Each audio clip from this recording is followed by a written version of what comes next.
So, hi mga ka-YouTube.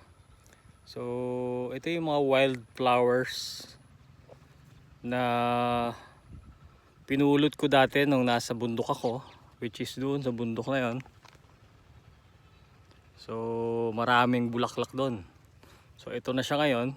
Ang daming bulaklak, which is ang ganda niya tingnan. So, sa ngayon, nanguha ako ng mga mga seeds niya. At itatanim ko siya ulit. Ang ganda oh. Di ba? As in, ang gaganda ng mga bulaklak niya. Napaka niya oh. Good thing about this flower is kahit hindi mo siya tubigan, as in nasa disyerto siya eh, oh. As in walang tubig-tubig. Hindi ko siya tinutubigan pero tignan mo. Nabubuhay siya. Tsaka ang daming bees dito sa lugar niya oh. Di ba? Ang ganda.